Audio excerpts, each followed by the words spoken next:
Salut, c'est Trado, content de vous retrouver pour la mise à jour de l'analyse technique du CFD à risque limité sur France 40, AMAN 30, US 30, l'équivalent du CAC, du DAX et du Dow Jones. On commence par les précautions d'usage. Il ne s'agit pas d'un conseil en investissement, il s'agit simplement d'une analyse technique destinée à compléter votre vision des marchés, mais cela ne suffirait en tant que tel seul à passer à l'achat ou à la vente sur quoi que ce soit. Vous devez vous rapprocher d'un professionnel pour savoir si l'utilisation des CFD à risque limité correspondent à votre profil d'investisseur. On commence par le France 40 en données hebdomadaires. Chaque bougie correspond à une semaine de cotation.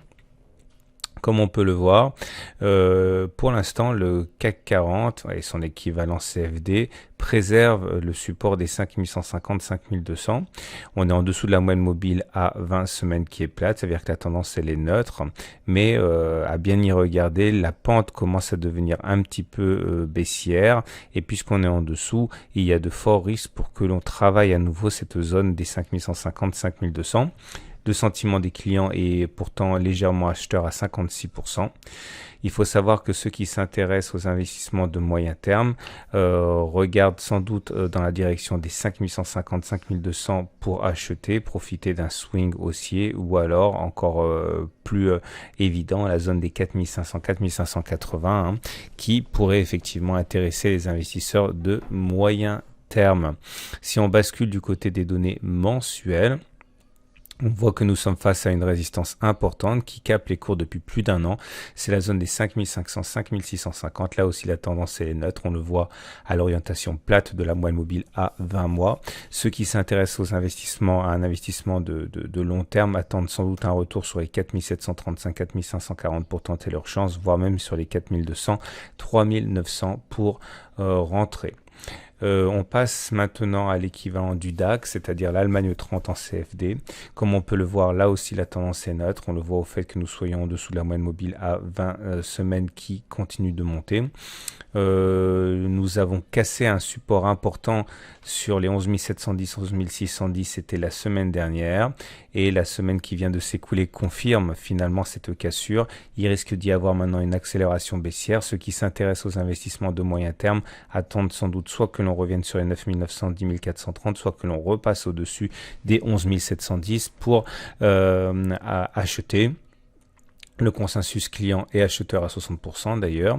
Et en données mensuelles, c'est la même chose. Le mois en cours est plutôt de mauvais augure. On est en dessous d'une moyenne mobile à 20 mois qui descend. Ça veut dire qu'il y a des chances pour qu'on visite le prochain support. Le prochain support, il est à 10 300, 10 600. C'est la zone où les premiers investisseurs de long terme sans doute rentreront. Et encore plus vers les 9 400, 9 700 si on y va. Et on termine avec l'équivalent du Dow Jones, c'est-à-dire l'US 30. Là aussi, la tendance n'est plus haussière en données hebdomadaires. On est en dessous d'une moyenne mobile à 20 semaines qui commence à descendre.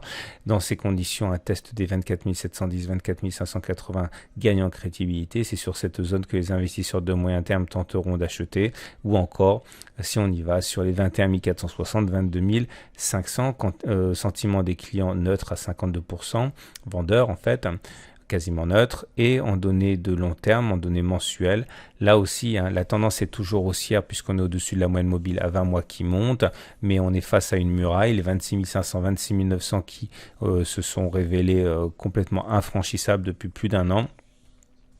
Un retour sur les 23 320, 21 400 sera sans doute l'opportunité pour les investisseurs de long terme d'acheter, ou encore mieux si on y va sur les 21 400, 23 300.